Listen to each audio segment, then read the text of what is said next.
অন্য কাফেরও লাগে নাই, 3% হিন্দুতেই দখল করে ফেলেছে। নাউজুবিল্লাহ। এই ওয়াজ শুনতেও তো ভয় লাগে নাকি? হ্যাঁ, লা হাওলা ওয়ালা কুওয়াতা ইল্লা বিল্লাহ। সেই মসজিদুল হারামের খতিব কি বলেছেন দেখেন। মসজিদুল হারামের খতিব বলছেন কি, তাকে যখন প্রশ্ন করা হয়েছিল, সারা আল্লাহ বলছেন যে মুমিন হয়ে গেলে তোমরা বিজয়ী জাতি, আল্লাহ আমাদেরকে বিজয়ী জাতি হিসেবে তিনি স্বীকৃতি দিয়েছেন, কই আমরা বিজয়ী তো না। তখন উনি জবাবে কি বলেছেন জানেন? যে পৃথিবীতে যে মুসলমান পাওয়া যায়, মুসলমানের সংখ্যা পাওয়া যায় 150 কোটি, বাংলাদেশে 90% মুসলমান। এই মুসলমানগুলো হলো ভৌগোলিক মুসলমান, কোরআনিক মুসলমান নয়। বুঝেছেন? এত পার্সেন্ট মুসলমান বাংলাদেশে, এটা কোথায় পাওয়া যাবে? আল্লাহর কিতাবে পাওয়া যাবে? রসুলের হাদিসে পাওয়া যাবে? ভূগোলের বইয়ে খুঁজতে হবে। এটা ভূগোলের বইয়ে আছে, ঠিক না? আল্লাহর কিতাব অনুযায়ী যদি এত মুসলমান থাকতো, 10% মুসলমান থাকলে এই দেশে পার্লামেন্টে ইসলাম কায়েম থাকতো, এই দেশে সারা বাংলাদেশে ইসলাম কায়েম থাকতো।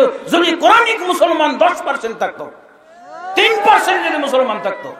মসজিদুল হারামের খতিবের দেখছেন না মন্তব্যটা কত খতির, মাত্র বলছে এই যে 150 কোটি মুসলমান পৃথিবীতে আছে, বাংলাদেশে 90% মুসলমান আমরা বলি, এগুলো হলো ভূগোলবিদদের দৃষ্টিতে ভৌগোলিক মুসলমান, এগুলো কোরআন হাদিসের ভিত্তিতে মুসলমান নয়। তারপরে আরেকটু ব্যাখ্যা করে বলেছেন, এরা হলো কালেমার শব্দ ভিত্তিক মুসলমান, অর্থ ভিত্তিক মুসলমান নয়। কালেমার সঠিক অর্থ অনুযায়ী যে মুসলমান খুঁজতে যাওয়া যায়, তাহলে পীরও পাওয়া মুশকিল, আলেম পাওয়া মুশকিল, জনগণ তো দূরের কথা। সঠিক অর্থে সঠিক মুসলমান তৈরি হয়, বেঠিক অর্থে বেঠিক মুসলমান তৈরি হয়। দেখেন মসজিদুল হারামের খতিব, সাবেক খতিব, উনি এটা লিখেছেন তার বিখ্যাত কিতাব আকীদার উপরে, তাওহীদের উপরে লিখিত একটা কিতাব হায়াতুল কুলুব। হায়াতুল কুলুব নামক গ্রন্থের ভিতরে এই তথ্যটা তিনি লিখেছেন।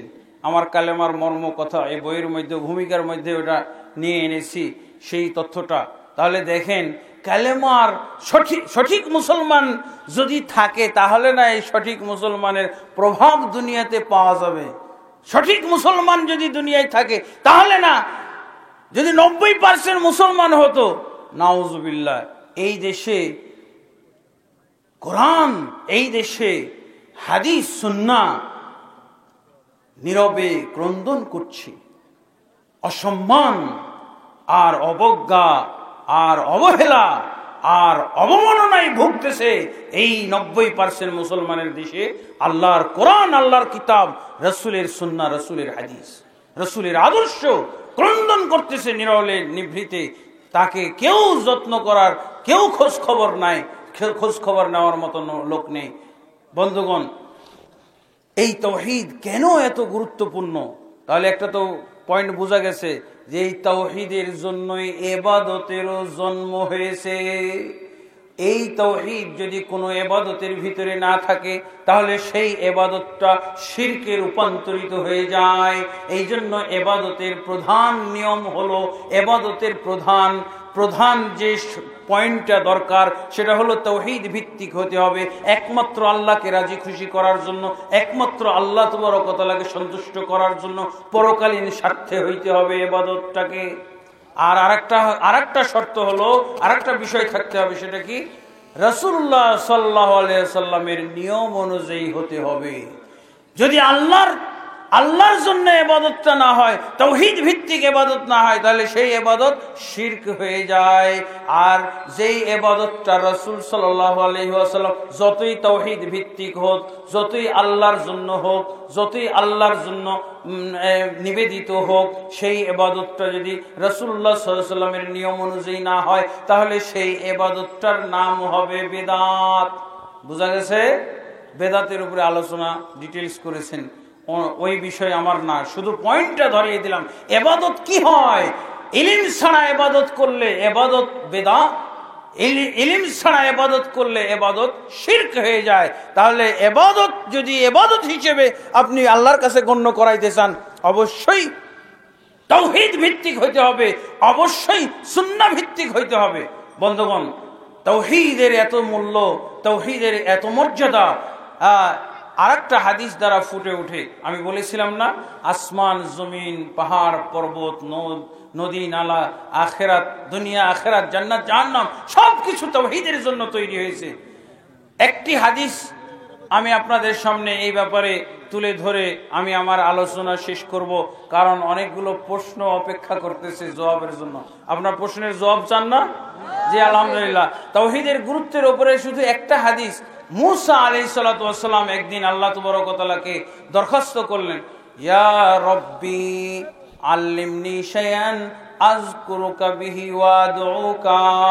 হে আল্লাহ, আপনি আমাকে এমন কিছু শিক্ষা দেন যার মাধ্যমে আমি আপনাকে জিকির করব, আপনাকে আমি ডাকবো, আপনাকে আহ্বান করব।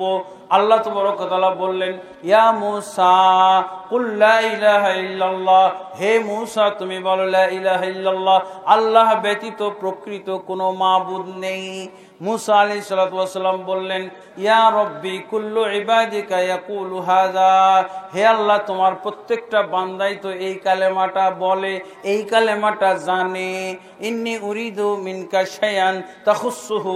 হে আল্লাহ, আপনার কাছে আমি বিশেষভাবে দরখাস্ত করেছি, আপনাকে ডাকার জন্য বিশেষ কোনো বাণী আমাকে শিক্ষা দিবেন। লা ইলাহা ইল্লাল্লাহ বাদে অন্য কোনো বাণী শিক্ষা দিবেন, কারণ লা ইলাহা ইল্লাল্লাহ তোমার সকল বান্দাই মুখস্থ করেছে, সবারই জানা আছে। তখন আল্লাহ তাবারক ওয়া তাআলা মূসা আলাইহিস সালাতু ওয়াস সালামকে লা ইলাহা ইল্লাল্লাহর গুরুত্ব, লা ইলাহা ইল্লাল্লাহর মাহাত্ম্য বোঝানোর জন্য আল্লাহ বর্ণনা দিচ্ছেন। আল্লাহর বর্ণনাটা শুনেন, তাওহীদের কত গুরুত্ব, তাওহীদের কত ফজিলত আল্লাহর কণ্ঠে শুনেন। ইয়া মূসা লাউ আন্নাস সামাওয়াতিস সাবআ ওয়াল আরাযিনাস সাবআ وضعت في كفة ووضعت لا إله إلا الله في كفة لرجحت بهن لا إله إلا الله। হে মূসা, তুমি বুঝলে না লা ইলাহা ইল্লাল্লাহর তাওহীদের মর্ম, তুমি বুঝলে না তাওহীদের ভারত্ব, তুমি বুঝলে না তাওহীদের ওজন গুরুত্ব, তুমি বুঝলে না। শোনো এবার আমার কাছে, আসমান, 7টি আসমান এবং 7 আসমানের মধ্যে যা কিছু রয়েছে, ওয়াল আরাদিনাস সাবা এবং 7 তবক জমিন এবং জমিনের মধ্যে যা কিছু রয়েছে, যত মাখলুক রয়েছে, এগুলো যদি সব এক পাল্লায় চড়িয়ে দেওয়া হয়, এক পাল্লায় উঠিয়ে দেওয়া হয়, আর লা ইলাহা ইল্লাল্লাহ এক পাল্লায় উঠিয়ে দেওয়া হয়, তাহলে কি হবে? লারাজাহাত বিহিন্না লা ইলাহা ইল্লাল্লাহ। সমস্ত আসমান জমিনের পাল্লার চাইতে ভারী হয়ে যাবে লা ইলাহা ইল্লাল্লাহ, তাওহীদের পাল্লা ভারী হয়ে যাবে। বুঝা গেছে? সমস্ত মাখলুকাত এই লা ইলাহা ইল্লাল্লাহর জন্য তৈরি হয়েছে। এজন্যই এই লা ইলাহা ইল্লাল্লাহর তুলনায় আসমান জমিন এবং এর ভিতরে যা কিছু আছে সব যদি এক পাল্লায় উঠিয়ে দেওয়া হয়, তাহলে লা ইলাহা ইল্লাল্লাহর পাল্লা তাওহীদের পাল্লায় ভারী হয়ে যাবে কিয়ামতের দিন। এই কার্ডের হাদিস কি আপনারা শুনেছেন? কার্ডের হাদিস, হাদিসে জিবরিল শুনেছেন? হাদিসে একটা হাদিসের নাম হলো হাদিসে জিবরিল, আর একটা হাদিসের নাম, এভাবে বিভিন্ন হাদিসের, অনেক হাদিসের নামকরণ করা হয়েছে। বেতাকা, হাদিসুল বেতাকা, কার্ডের হাদিস। কিয়ামতের দিন এক বান্দাকে আল্লাহ সমস্ত বান্দাদের সামনে কিয়ামতের মাঠে উপস্থিত করবেন, আর সেই বান্দার বাস আর 2 মিনিটের মধ্যে এই হাদিসটা তর্জমা করে শেষ করে দেবো। হ্যাঁ, কিয়ামতের মাঠে এক ব্যক্তিকে আল্লাহ তাবারক ওয়া তাআলা নিয়ে আসবেন। সেই বান্দা এত পাপ করেছে, পাপ করার কারণে তার 99টা খাতা ভর্তি হয়ে গেছে। পাপের কারণে কি হয়েছে? পাপ লিখতে লিখতে 99টা খাতা ভর্তি হয়ে গেছে। এক একটা খাতা সম্পর্কে আল্লাহ রাসূল সাল্লাল্লাহু আলাইহি ওয়াসাল্লাম বলছেন, কুল্লু সিজিল মাদ্দাল বাসার। এক একটা খাতা হলো দৃষ্টির শেষ সীমানা পর্যন্ত, যতদূর আপনার চোখ যাবে এত লম্বা চওড়া খাতা সব বোঝাই হয়ে গেছে পাপ লিখতে লিখতে। আল্লাহ তাবারক ওয়া তাআলা ওই বান্দাকে বলবেন যে এই পাপগুলো বান্দা তুমি করেছো, মনে পড়ে? তখন তো স্বীকার না করে উপায় নাই। সব স্বীকার করবে। বলছে তোমার কোনো অজর আছে, তোমার কোনো অজুহাত আছে, বাঁচার কোনো কায়দা আছে? বলছে না আল্লাহ, আমি শেষ, ধ্বংস। সব স্বীকার করে নেবে। তারপর আল্লাহ বলবেন যে লাকা ইনদানা হাসানাতুন, তোমার একটা সুন্দর আমল আমার কাছে সংরক্ষিত আছে। তখন আল্লাহ তাবারক ওয়া তাআলা ওই আমলটা বের করবেন। সেটা কি? এই কার্ড, একটা কার্ড। লা ইলাহা ইল্লাল্লাহ লিখতে একটা কার্ড লাগবে, তাই তো? খাতা লাগবে কি? একটা কার্ড। সেই কার্ডের উপরে লা ইলাহা ইল্লাল্লাহ লেখা আছে। সেই লা ইলাহা ইল্লাল্লাহ লেখা কার্ডটা আল্লাহ উপস্থিত করবেন এবং আল্লাহ বলবেন আজকের দিন তোমার প্রতি কোনো জুলুম করা হবে না, তুমি যা করেছো তার বিনিময়ে আজকে পাবে। ওই যে তুমি ওখানে পাল্লার, দাড়ি পাল্লার কাছে যাও এবং মাপটা ঠিক হচ্ছে কিনা দেখো তুমি সচক্ষে। এক পাল্লাই হলো 99 খাতা পাপ ভর্তি, আর এক পাল্লাই দেওয়া হবে কি? কার্ডটা। তো সেই বলছে আল্লাহ এই কার্ড, এই 99 খাতার তুলনায় কিছু হবে? বলছে দেখো, তুমি সচক্ষে দেখো কি হচ্ছে। পরে ওই কার্ড লেখা, কার্ডে যে তাওহীদ লেখা আছে, সেই তাওহীদের কালেমা লেখা আছে, কার্ডটা শুধু পাল্লায় চড়িয়ে দেওয়া হবে। ওই পাল্লা তো শূন্য। এতক্ষণে একটা কার্ড রাখা হচ্ছে। আল্লাহ রাসূল সাল্লাল্লাহু আলাইহি ওয়াসাল্লাম বলছেন ফাতাশাতিস সিজিল্লাত, কার্ডের তুলনায় 99টা এত বিশাল বিশাল খাতা একটা গাছের পাতার মতো না। ওই খাতাগুলো হালকা হয়ে যাবে আর তাওহীদের কালেমাটা ভারী হয়ে যাবে। বন্ধুগণ, বোঝা গেছে এবার? আমি যে ব্যাখ্যায় বলেছিলাম, ভূমিকাতে বলেছিলাম, এই তাওহীদের জন্যই সমস্ত মাখলুকাত, দেখছেন সমস্ত মাখলুকাতকে আল্লাহ এক পাল্লায় দিলেন, মা বান্দার সমস্ত পাপকে এক পাল্লায় দিলেন। অতঃপর আল্লাহ তাবারক ওয়া তাআলা তাওহীদকে এক পাল্লায় উঠালেন, তাওহীদের পাল্লা ভারী হয়ে গেল, সমস্ত পাপের চাইতে তাওহীদের নেকির ওজন বেশি হয়ে গেল। সুবহানাল্লাহ। এতটুকুই যথেষ্ট তাওহীদ সম্পর্কে জানার জন্য। আল্লাহ তাবারক ওয়া তাআলা আমাদের সকলকে তাওহীদবাদী হয়ে সমস্ত ইবাদত এবং আমলে তাওহীদ মেইনটেইন করার আমাদেরকে তৌফিক আল্লাহ তাবারক ওয়া তাআলা দান করুন। আল্লাহুম্মা আমিন। আস্তাগফিরুল্লাহ লি ওয়া লাকুম ওয়া লিসাইরিল মুসলিমিন ফাস্তাগফিরু ইন্নাহু হুয়াল গফুরুর রহিম। জি, প্রশ্নসমূহ। 1 নম্বর প্রশ্ন, এখানে বেশ কতগুলো প্রশ্ন একই পাতায় আছে। ইসলাম ও বেদাতের সংজ্ঞা সহ পার্থক্য কোরআন ও সুন্নাহ এর ইবারত দ্বারা স্পষ্ট করুন। ইসলামের তো সংজ্ঞা কোরআন দ্বারা এবং রাসূলুল্লাহ সাল্লাল্লাহু আলাইহি ওয়াসাল্লামের হাদিস দ্বারা স্পষ্ট হয়ে গেছে, তাই না? বেদাতের সংজ্ঞা, ইসলামের সংজ্ঞা কি জানেন? জিবরিল আলাইহিস সালাম জিজ্ঞেস করেছিলেন ইয়া মুহাম্মদ আখবিরনি আনিল ইসলাম, হে মুহাম্মদ ইসলাম সম্পর্কে আমাকে জানান। তখন আল্লাহ রাসূল সাল্লাল্লাহু আলাইহি ওয়াসাল্লাম ইসলাম সম্পর্কে জানিয়েছিলেন না? কি জানিয়েছিলেন? কালেমা, সালাত, যাকাত, সিয়াম, হজ, 5টা জিনিসের নাম বলেছিলেন না আল্লাহ রাসূল সাল্লাল্লাহু আলাইহি ওয়াসাল্লাম? না 6টা বলেছিলেন? 5টা। 5টা পালন করার নাম হলো ইসলাম। বোঝা গেছে? 6টা পালন করার নাম ইসলাম না, 5টা পালন করবেন। 5টা পালন করলে আপনি মুসলমান। আর 5টা পালন করবেন যথাযথভাবে, আল্লাহ এবং রাসূলের নিয়ম অনুযায়ী পালন করবেন, ঠিক আছে? তো এটার তো আর দলিলের দরকার নেই। এখন বেদাতের দরকার। বেদাতের দলিল কিভাবে থাকে? রাসূলুল্লাহ সাল্লাল্লাহু আলাইহি ওয়াসাল্লাম বেদাতের দলিল উল্লেখ করেছেন। শাররুল উমুরি মুহদাসাতুহা, সবচেয়ে নিকৃষ্ট কাজ হলো দিনের ভিতরে নতুন কিছু আবিষ্কার করা। খুতবাতে পাঠ করেছেন আমার পূর্বের বক্তা, সব বক্তা। ইন্না শাররুল উমুরি মুহদাসাতুহা, নিশ্চয় সমস্ত সবচেয়ে নিকৃষ্ট কাজ হলো মুহদাসাতুহা, নতুন আবিষ্কার। বুঝছেন না? তারপরে কুল্লু মুহদাসাতিন বিদআ, প্রত্যেক নতুন কাজের নাম হলো বিদআত। নতুন কাজ বলতে কিসের নতুন কাজ? রাসূলুল্লাহ সাল্লাল্লাহু আলাইহি ওয়াসাল্লাম যে দ্বীনের কাজ আমাদেরকে শিখিয়ে গেছেন, সেই দ্বীনের কাজগুলোকে নতুন, দ্বীনের কাজের মধ্যে নতুনত্ব সৃষ্টি করা, ইসলামের ভিতরে নতুনত্ব সৃষ্টি করা, এইটাই আল্লাহ রাসূল সাল্লাল্লাহু আলাইহি ওয়াসাল্লাম বলেন শাররুল উমুরি মুহদাসাতুহা, সবচেয়ে নিকৃষ্ট কাজ হলো দিনের ভিতরে নতুন কিছু আবিষ্কার করা। দুনিয়ার ভিতরে নতুন আবিষ্কার করা এটা বেদাত নয়, কারণ রাসূল তো দুনিয়া বলতে আসেননি। রাসূল যদি দুনিয়া বলতে আসতেন তো সবচেয়ে বড় বিজ্ঞানী হইতেন। একজন বিজ্ঞানী রাসূল সাল্লাল্লাহু আলাইহি ওয়াসাল্লামের চেয়ে বড় হইতে পারতো না, হইতে পারতো? আর রাসূল সাল্লাল্লাহু আলাইহি ওয়াসাল্লাম এসেছেন দ্বীন বলার জন্য।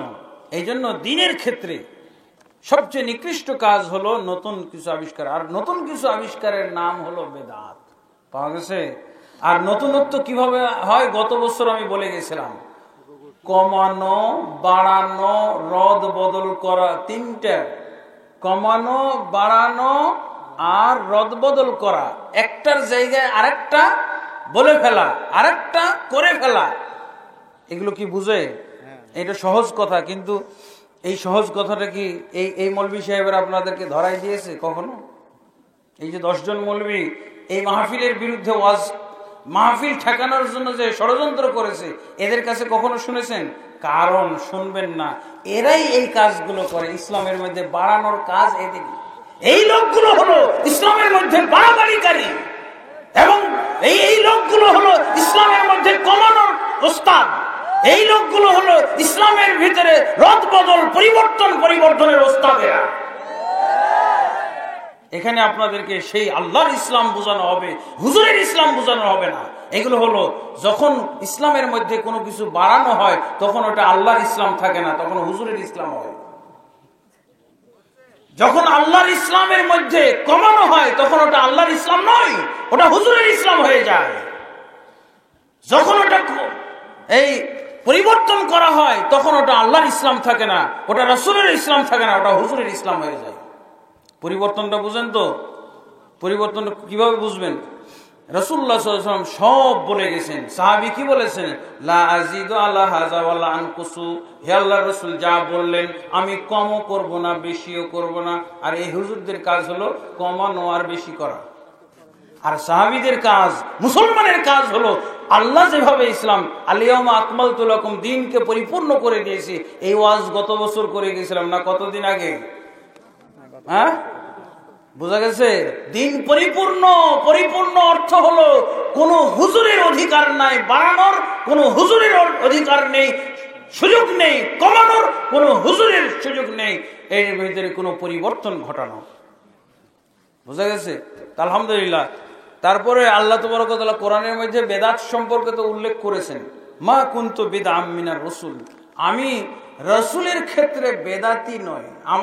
আমার পূর্বে অনেক রাসূল অতিবাহিত হয়ে গেছে, আমি নতুন একজন রাসূল, উদ্ভট একজন রাসূল, আমাকে তোমরা স্বীকার করবে না, এটা কথা হলো নাকি? এর পূর্বে বহু রাসূল গেছে না?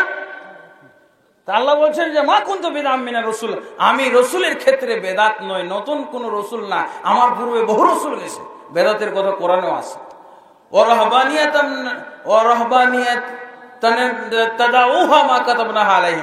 খ্রিস্টানেরা তারা রহবানিয়াতকে তারা তৈরি করে নিয়েছিল, আল্লাহ বলছেন আমি তাদের জন্য লিখে দেয়নি রহবানিয়াত, তারা ইবতাদাউহা, তারা এটাকে নিজেরাই তৈরি করে নিয়েছিল, নিজেরা তৈরি করে নিয়েছিল এই বেদাতকে।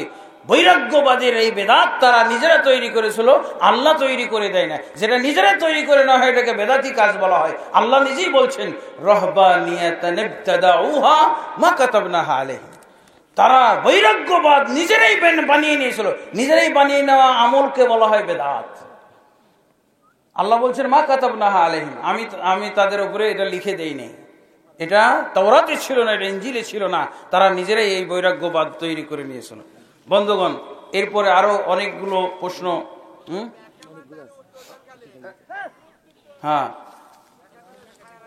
তারপরে আপনি বলেছেন শরীয়তের দলিল দুটি, কোরআন এবং সুন্নাহ। ইজমা ও কিয়াস দলিল নয়, তবে সহি ইজমা ও সহি কিয়াস মানা যাবে, তাহলে ওয়াহির দলিল দ্বারা প্রমাণ করুন। আসলে ইজমা আর কিয়াস এই দুটো তো হলো কোরআন হাদিসকে বুঝার ব্যবস্থা। আল্লাহ রাসূল সাল্লাল্লাহু আলাইহি ওয়াসাল্লাম বলছেন দুটি জিনিস ছেড়ে গেলাম, কোরআন কিতাবুল্লাহ সুন্নতি। তো আল্লাহ রাসূলই তো বলে গেছেন দুটি জিনিস, তো আমি কিভাবে তিনটি জিনিস আর চারটি জিনিস যোগ করব? তিনটি, ইজমা হলো তৃতীয়টি, আর কিয়াস হলো চতুর্থটি। কিন্তু আল্লাহ রসুল কি তৃতীয় আর চতুর্থ বলেছেন? আল্লাহ রসুল তো দুটি বলে শেষ, আর কিছু বলেছেন? হ্যাঁ, ইজমা আর কিয়াস হলো সেই ইজমা কিয়াসকে আপনি মানবেন। ইজমা বলতে হলো কি? সম্মিলিত, মানে ঐক্যমত। ঐক্যমতকে বলা হয় ইজমা। তা আপনার ঐক্যমত কি কোরআনের অনুকূলে হবে না কোরআনের প্রতিকূলে ঐক্যমত আপনি গ্রহণ করবেন? কিয়াস মানে হলো যুক্তি। তা আপনি যুক্তি পেশ করবেন কোরআনের পক্ষে না বিপক্ষে? কোরআনের পক্ষে যুক্তি পেশ করাটা হলো সহি কিয়াস, সহি কিয়াস। আর কোরআনের পক্ষে ঐক্যমত পোষণ করাকে বলা হয় সহি মত, সহি ইজমা। বোঝা গেছে? এগুলো কোরআনে আছে। আল্লাহ তাবারক ওয়া তাআলা কোরআনের মধ্যে ইজমা সম্পর্কে বলেছেন, রাসূলুল্লাহ সাল্লাল্লাহু আলাইহি ওয়াসাল্লাম ইজমা সম্পর্কে বলেছেন। আর কিয়াস হলো ইবাদত বুঝার ক্ষেত্রে সহায়ক জিনিস। রাসূলুল্লাহ সাল্লাল্লাহু আলাইহি ওয়াসাল্লাম বলতেন, যেমন কেউ মারা গেলে তার উপরে হজ ফরজ ছিল। জিজ্ঞেস করা হয়েছে, ইয়া রাসূলুল্লাহ, আমি আমার পিতার পক্ষে যদি হজ করি তো হজ আদায় হবে? তা আল্লাহ রাসূল সাল্লাল্লাহু আলাইহি ওয়াসাল্লাম বলছেন, তোমার পিতার উপরে যদি ঋণ থাকতো, ঋণ আদায় করলে হইতো না? বলছে, হ্যাঁ। তোমাকে সেই ঋণ আদায় করতে হতো না? তা সে ব্যক্তি বলছে, হ্যাঁ। তো এটা আল্লাহর ঋণ, আল্লাহ তার উপরে ফরজ চাপিয়েছিলেন, সেই ফরজ আদায় করে যেতে পারেনি, এটা আল্লাহর ঋণ, পরিশোধ করতে হবে। এটা হলো যুক্তি, এটা কিয়াস। এটা কি কোরআনের বাইরে? এটা কি হাদিসের বাইরে গেল? হাদিসকে বোঝানোর জন্য সহায়ক যদি হয় তাহলে ওটা হলো সহি কিয়াস। কত সুন্দর করে ইবাদতটা বুঝিয়ে দেওয়া হলো যে সন্তানের পিতার উপরে হজ ফরজ থাকলে সন্তান আদায় করলে এটা ফরজ আদায় হয়ে যাবে, পিতা দায়ী মুক্ত হয়ে যাবে। আল্লাহ রাসূল কত কিয়াস করে বুঝিয়ে দিলেন। তা আলহামদুলিল্লাহ, ইজমা সহি ইজমা। কিন্তু আপনি যদি বলেন যে ইজমা আছে, কি যে এই কোন ইজমা আছে? যে ইজমা দিয়ে মাযহাব তৈরি হয় ওই ইজমা না, এটা চলবে না। যে ইজমা দিয়ে তরিকা তৈরি হয় এই ইজমা আমি মানি না। এই ইজমা তো জঘন্য ইজমা, মুসলমানদের বিভক্ত করার ইজমা। বলছে না যা ইজমা হয়ে গেছে, চার মাযহাবের উপরে ইজমা হয়ে গেছে। আশ্চর্য কথা। আল্লাহর কথা হলো সূরা আলে ইমরানের 103 নম্বর আয়াত হলো সবকে ঐক্যবদ্ধ থাকতে হবে, বিভক্ত হওয়া হারাম। আতাসুম বিহাবলিল্লাহি জামিআন ওয়া লা তাফাররাকু। আর তুমি বলতেছো ইজমা হয়ে গেছে চার মাযহাবে। এটা হলো কোরআন বিরোধী ইজমা, মাযহাব তৈরি করার ইজমা। এই ইজমা মানা যাবে না। এই জন্য দলিল হলো দুইটা। আর ইজমা সহি কিয়াস এর কোরআনের মধ্যে আছে, হাদিসের মধ্যে আছে। ঠিক আছে? এটার জন্য আলাদা কিছু বলার লাগবে না। বাংলাদেশের সকল জুমার মসজিদে 2 আযান চালু আছে। আমার মনে হয় এই একটা প্রশ্নে এতগুলো সব জবাব দিতে দিতে অন্যরা বঞ্চিত হবে। বাংলাদেশের সকল জুমার মসজিদে 2 আযান চালু ছিল। হ্যাঁ, তাহলে এটা এখন চালু 2 আযানও আছে, 1 আযানও আছে, তাই না? শুধু 2 আযান চালু আছে, এটা তো ওনার জ্ঞানের কথা বললেন। আমাদের এলাকায় 2 আযানই নাই। আমি ঠাকুরগাঁ যে এলাকায় আমরা বসবাস করি, আমার গ্রামে আমার জন্মের পর কখনো আমি 2 আযান দেখি না, 1 আযানই দেখছি। ওই দেশে 2 আযান দিলে বেদাত করছে বলল। আর অনেক এলাকায় 2 আযান আছে, 1 আযান দেখে নাই। তো এই হুজুর যিনি প্রশ্ন করেছেন উনি হলো 2 আযান দেখা হুজুর, 1 আযান দেখা হুজুর না। আপনি মালদাহা এলাকায় যাবেন, ওই পশ্চিমবঙ্গের দিকে যত মসজিদ দেখবেন সবগুলোতে 1 আযান। আমাদের এই যে দিনাজপুরে ঠাকুরগাঁ এলাকায়, আমার এলাকায় সব 1 আযান, 2 আযান নাই। হ্যাঁ, তো আলহামদুলিল্লাহ, এটা কোনো ব্যাপার না। যেখানে 2 আযানের প্রয়োজন সেখানে 2 আযান দেওয়া যাবে, কোনো সমস্যা নাই। যেখানে 2 আযান রয়েছে এবং প্রয়োজনও আছে, তাহলে সেখানে 2 আযান উঠিয়ে দিয়ে 1 আযান কায়েম করার প্রয়োজন নাই। প্রয়োজনেই তো উসমান রাদিয়াল্লাহু আনহু 2 আযান চালু করেছেন। আজও কিয়ামত পর্যন্ত যদি প্রয়োজন থাকে, যেমন ধরেন মাইক নাই, ঘর বাড়ি অনেক দূর দূরান্ত পর্যন্ত পৌঁছে গেছে, হ্যাঁ, ছড়িয়ে গেছে, তখন সেই ক্ষেত্রে 2 আযান দেওয়া যায়, মাইক যদি না থাকে। আর মাইক যদি থাকে তাহলে 2 আযান দেওয়ার দরকার নাই। কেন উসমান রাদিয়াল্লাহু 2 আযান চালু করেছিলেন? যে তখন মাইক ছিল না এত দূর এবং ঘর বাড়ি বিস্তৃত হয়ে গেছিল, অনেক দূর পর্যন্ত বিস্তৃত। এই জন্য বাজারে আরেকটা আযান চালু করেছিলেন, এই আযানের কার্যকারিতা ঠিক রাখার জন্য। এই আজানটা মূল আজানের কার্যকারিতা ঠিক রাখার জন্য তিনি আর এক আজান চালু করেছিলেন। এই নিয়ে বাড়াবাড়ি করার কোনো সুযোগ নাই, এই নিয়ে বাড়াবাড়ি এবং দলাদলি করার সুযোগ নাই। লা তাশুদ্দুর রিহাল, হাদিস দ্বারা 3 মসজিদ ব্যতিরিকে সফর না ইবাদত বুঝানো হয়েছে, সফর না। হ্যাঁ, তো মসজিদে সফর করার উদ্দেশ্য কি? আমি আসলে এই প্রশ্নটা যখন আমি পড়ি, আমাকে দেওয়া হয়েছে আগে, প্রশ্নটা পড়ে আমার এতটুকু মনে হয়েছে, এই প্রশ্নকারী আমাকে বলা হয়েছে উনি একজন আলেম, কিন্তু আমার মনে হয়েছে এই প্রশ্নগুলো পড়ার পর যে অল্প বিদ্যা ভয়ঙ্কর একটা কথা আছে না, যতটুক বিদ্যা নাই তার চেয়ে বেশি পণ্ডিতই জাহির করা, বিদ্যার চাইতে পণ্ডিতই বেশি জাহির করা হয়, এরকম একটা আমি অনুভব করেছি এই প্রশ্নটা থেকে।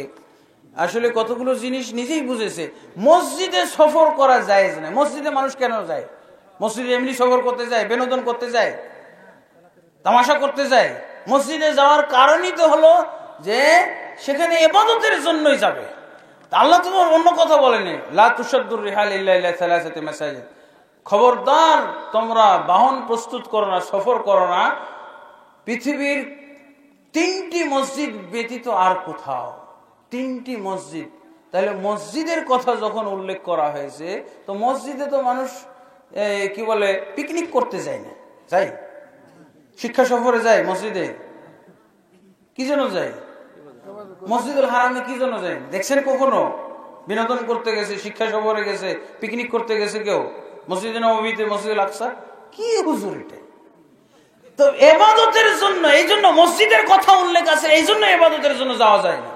তাহলে ইবাদতের জন্য মসজিদেই যাওয়া যাবে না 3টা মসজিদ ছাড়া, তাহলে কোনো মাঠে ময়দানে যাওয়া যাবে? মাঠে ময়দানে যাওয়া যাবে? প্রশ্নই উঠে না। তো এই সহজ জিনিসটা বুঝি না। আচ্ছা, এরপরে মুহাদ্দিসগণ যঈফ হাদিস সমূহ ডাস্টবিনে নিক্ষেপ করেছেন মর্মে ফতোয়া প্রদান করা হয়েছে। আসলে এই কথাটা কে বলেছে আমি জানি না। যঈফ হাদিস, সব যঈফ হাদিস তো ডাস্টবিনে নিক্ষেপযোগ্য না। যেই যঈফ হাদিস সহিহ হাদিস বিরোধী হবে, যেই যঈফ হাদিস কোরআন বিরোধী হবে, যেই যঈফ হাদিস মানে মারাত্মক যঈফ হবে, মারাত্মক যঈফ হবে, যেই যঈফ হাদিস দ্বারা কি বিধান সাব্যস্ত হবে, এগুলোকে মুহাদ্দিসিনে কেরাম প্রত্যাখ্যান করেছেন। সব যঈফ হাদিস না, তো যে যঈফ হাদিস হালকা যঈফ, হালকা যঈফ, কারণ স্মরণ শক্তি একটু দুর্বল ছিল, এর জন্য তো সেই যঈফ হাদিস এত মারাত্মক যঈফ হয়ে যায় না। কিন্তু লোকটা ফাসেক ছিল, লোকটা মিথ্যুক ছিল, তাহলে তার বর্ণিত যঈফ হাদিস তো গ্রহণ করা যেতে পারে না। জি, দোয়া, মোনাজাত, প্রার্থনা আল্লাহ প্রদত্ত ফরজ ইবাদত, এগুলো কোরআন ও হাদিস দ্বারা প্রত্যক্ষভাবে প্রমাণিত। উক্ত ইবাদতে বাস্তব রোগ, স্থান, কাল, অবস্থান ভেদে অজু সহ বা অজুবিহীন যে কোনো অবস্থায় মুখে মুখে হাত তুলে একা একা অথবা ইমাম মুসল্লি মিলে রাসূল সাল্লাল্লাহু আলাইহি ওয়াসাল্লাম তার দৈনন্দিন জীবনে পালন করেছেন। হ্যাঁ, এবং উম্মতে মুসলিমদের জন্য কোনো সময় হাত তুলে মুসলিমদেরকে কোনো সময় পালন করার জন্য নির্দেশ প্রদানও করেছেন, যার প্রমাণ সহ অনেক লম্বা চওড়া প্রশ্ন, এত বড় প্রশ্ন হয় নাকি বলেন তো? এর সারসংক্ষেপ হলো এটা যে উনি বলছেন যে আচ্ছা, এখানে কি আছে? এখানে দোয়া সম্পর্কে উনি জিজ্ঞেস করছেন। আসলে আমি যেটা বুঝতেছি ওনার সারসংক্ষেপ কথা থেকে, যে এই এলাকায় এই মোনাজাত বিষয়, দোয়া বা মোনাজাত নিয়ে দুরকম কথা আছে। তো আমি যেটা বুঝেছি, উনি নামাজের পরে সম্মিলিত মোনাজাতের পক্ষের মানুষ। এখন কোন আলেম বলতেছে এই নামাজের পরে সম্মিলিত মোনাজাতটা ঠিক নয় বা বেদাত, এইটা উনি বুঝাইতে চেয়েছেন। কিন্তু আসলে তো দোয়া ইবাদত, কিন্তু দোয়া কি যে কোনো ভাবে করলে ইবাদত হবে? দোয়ার 3 অবস্থা হয়। দোয়া শিরক হয়, এটা তো হুজুরকে বোঝা লাগবে। দোয়া প্রথমটা হুজুরের পক্ষের কথাটা বলিনি। দোয়া ইবাদত হয়, আর দোয়া শিরক হয়, আর দোয়া বেদাত হয়। দোয়া কয় ধরনের হয়? আশ্চর্য, হুজুর মানুষ যদি এক ধরনেরই বুঝে থাকে যে ইবাদতই হয়, দোয়া শুধু ইবাদতই হয়, এটা একটা ভুল না, এটা সংকীর্ণতা না, ইলমের সংকীর্ণতা, জ্ঞানের সংকীর্ণতা। দোয়া ইবাদত হয়, দোয়া শিরক হয়, দোয়া বেদাত হয়। হুজুর সামনে থাকলে তাকে আরো সুন্দর করে ধরাই দিতে পারতাম। সেটা হলো দোয়া ইবাদত হয়। কিভাবে ইবাদত হয়? যদি দোয়া নিয়ম মাফিক আপনি করেন তাহলে ইবাদত। আর দোয়া যদি শিরকি কায়দায় করেন, দেখেন না আপনারা কি মাজারে গেছেন কখনো? মাজারে দোয়া করা হয়, হাত তুলে দোয়া করতেছে, বাবা আমাকে চাকরি দাও, বাবা আমার দুরারোগ্য হয়েছে, আমার খুব কঠিন রোগ হয়েছে, আল্লাহ বাবা তুমি আমার রোগ ভালো করে দাও, বাবা আমার সন্তান হয় না সন্তান দাও, বাবা আমার মেয়ে হয় না মেয়ে দাও, বাবা আমার ছেলে হয় না ছেলে। দোয়া হয় না? দোয়া হাইকোর্ট মাজারে, গোলাপশার মাজারে, শাহজালালের মাজারে, এই দোয়া কি? শিরকি দোয়া। এই দোয়া ইবাদত হয়? ভুল প্রমাণ হচ্ছে দোয়া শিরক হয়। এই দোয়ার নাম কি? শিরক, ইবাদত নয়, বোঝা উচিত। আরেকটা দোয়া হলো বেদাতি দোয়া। বেদাতি দোয়া কেমন? বেদাতি দোয়া, যে বেদাতের আমি 3টা মাপকাঠি বলেছি না, কম করলে, বেশি করলে, রদ বদল করলে। তা দেখেন, যেই দোয়া নামাজের পরে যে দোয়া করা হয়, এই দোয়া তো ইবাদতও আছে, এই দোয়া বেদাত হবে। আপনি আগে জানেন, মসজিদে ঢোকার সময় আমরা কি দোয়া পড়ি বলেন তো? আল্লাহ মাফতালি বাবা আমাদের। যদি এটা বাদ দিয়ে রব্বানা আতিনা ফিদ দুনিয়া পাঠ করি তো হবে না? কেন, এটা দোয়া না? দোয়া কি দোয়া নয়? দোয়া তো, কিন্তু কি হবে? আল্লাহ মাফতালি আবু রহমাতিকার পরিবর্তে যদি পড়ি তাহলে কি হবে? বেদাত হবে। দোয়া বেদাত না, চেঞ্জিং বেদাত। ওই যে 3টা বলেছিলাম না, রদ বদল বেদাত, দোয়া বেদাত নয়। হুজুর বোঝার চেষ্টা করো, জ্ঞান আছে। দোয়া কেন বেদাত হবে? দোয়ার সেটিংটা বেদাত। দোয়া তো দোয়ার অবস্থায় আছে, কিন্তু এই অবস্থায় তুমি টেনে এনেছো কেন? তোমাকে কে টেনে আনতে বলেছে এই জায়গায়? রব্বানা আতিনা ফিদ দুনিয়া, রব্বানার এই দোয়ার জায়গায় থাকবে। তো এখানে কেন সারা দিন যদি লম্বা চওড়া দোয়া করে, কান্নাকাটি করে দোয়া করে, তো মসজিদে ঢোকার দোয়া হবে না যতক্ষণ পর্যন্ত আল্লাহ মাফতালিয়া বাবা রহমাতিক না পড়বে। মসজিদে বের হওয়ার দোয়া কি? আল্লাহ নাসআলুকা মিন ফাদলিক। যদি অন্য দোয়া পড়ে হবে কি হবে? বেদাত হবে, চেঞ্জিং বেদাত। রাসূলুল্লাহ সাল্লাল্লাহু আলাইহি ওয়াসাল্লাম কিয়ামতের দিন কি বলবেন? সুহকান লিমান গায়্যারা বাদি, দূর হও সেই উম্মত যেই উম্মত আমার পরে পরিবর্তন ঘটিয়েছিল। বলে নাই? এই পরিবর্তন যদি নফলেও ঘটায়, নফল ইবাদতের ক্ষেত্রে নামাজের পরে দোয়া করা নফল না? নফল কি না? নফলেও যদি বেদাত ঘটায় তাহলে রাসূলের উম্মত থেকে খারিজ হয়ে যাবে। তাহাজ্জুদ গুজার লোককে আল্লাহ রাসূল বলেছিলেন না, যেই তাহাজ্জুদ গুজার লোক বলেছিল আমি সারা রাত ইবাদত করব, 1 সেকেন্ড ঘুমাবো না। আল্লাহ রাসূল কি বলেছিলেন তাকে? তাহাজ্জুদ পড়া নফল না? কিন্তু ও যখন আল্লাহ রসুলকে ওভারটেক করেছে, আল্লাহ রসুলের চেয়েও বেশি তাহাজ্জুদ পড়বে, আল্লাহ রসুল রাত্রে ঘুমায় আর এই 1 সেকেন্ডও ঘুমাবে না, সারা রাত তাহাজ্জুদ পড়বে। হুজুরদের এই হাদিসটাকে ভালো করে সূরা ফাতিহার মতো মুখস্থ করে নেওয়া উচিত। সূরা ফাতিহা, তাহাজ্জুদ গুজার লোককে আল্লাহ রসুল কি বললেন? মান রাগিবান সুন্নতি ফালাইসা মিন্নি, যে আমার সুন্নত বহির্ভূত ইবাদত করবে, যে আমার সুন্নত বিমুখ হবে, সে আমার উম্মতের অন্তর্ভুক্ত নয়। কাকে বলেছিল? চোরকে বলেছিল? ডাকাতকে বলেছিল? ইবাদত সারা রাত তাহাজ্জুদ পড়বে এই লোককে বলেছিল। আল্লাহ রসুল কোন চোরকেও উম্মত থেকে বহিষ্কারের হুমকি দেননি, কোন ডাকাতকে না, কোন জিনাকারীকে না। আমার আগের বক্তা বলেছে সুন্দর করে,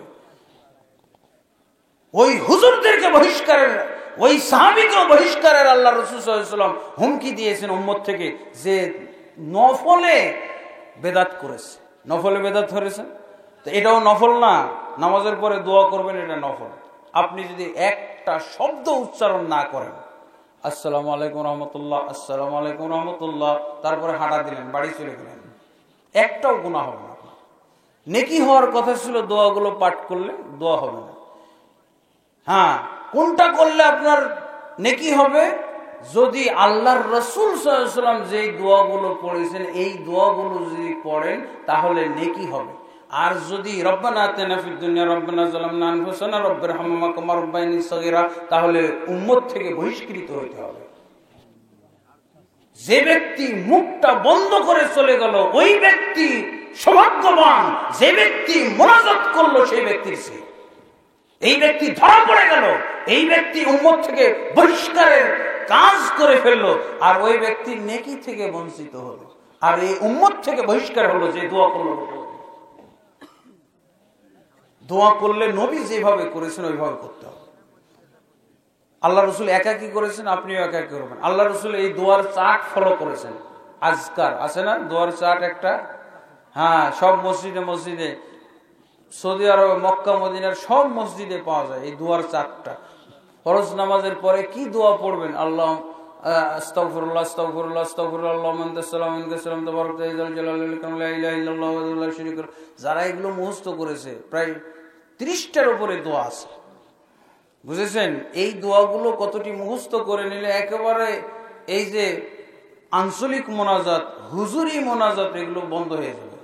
ওই দোয়াগুলো যারা মুখস্থ জানে না ওরাই এই বেদাত গুলো করে। এই জন্য দেখবেন অনেক মসজিদ থেকে এই বেদাতিরা কি করে, সরিয়ে ফেলে।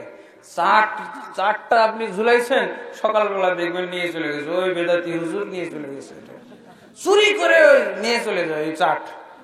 কোন মসজিদ গুলোতে, যেগুলোতে এলো পাথাড়ি দোয়া চালু আছে, রব্বানা আতিনা ফিদ দুনিয়া রব্বানা যালামনা আনফুসানা রব্বিরহামহুমা কামা রাব্বায়ানি সগীরা, এটা তো মক্তবের শিখার দোয়া। এটা কি এই জায়গায় চলবে নাকি? হ্যাঁ, আল্লাহ মাফতালির জায়গায় রব্বানা চলে, তো এখানে চলে কেন? এখানে চলে কেন? এলো পাথাড়ি দোয়া, মক্তবের দোয়া। হ্যাঁ, এটা হলো আপনি অন্য জায়গায় করেন। এই দোয়াগুলোর মূল্য আছে, কিন্তু এই দোয়াগুলো হটিয়ে না, আল্লাহ রসুলের দোয়া হটিয়ে হুজুরের সেট করা দোয়া চালু হবে, এটা অবশ্যই বেদাত। আর এটা নফলের ক্ষেত্রে বেদাত, এটাও উম্মত থেকে বহিষ্কৃত করার মতো বেদাত। আল্লাহ আমাদেরকে বুঝদান করুন, আল্লাহুম্মা আমিন। সুন্নত বেদাত বিষয়ে আমাদের দেশে আলেম হাজারে নয়, লক্ষে একজন পাওয়া মুশকিল। আপনার এলাকায় এমনি পাওয়া যাবে নাকি?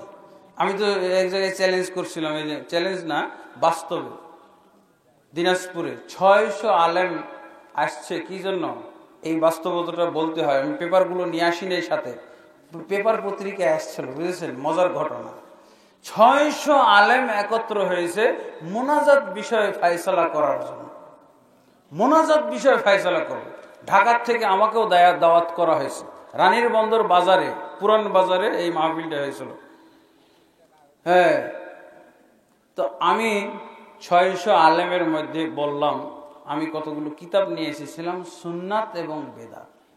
সুন্নাত এবং বেদাতের কিতাব প্রায় 2 ডজন মতো, 2 ডজন মানে 24টা, 20-25টা মতো সুন্নত বেদাতের উপরে, শুধু সুন্নত বেদাতের উপরে কিতাব নিয়ে এসেছি।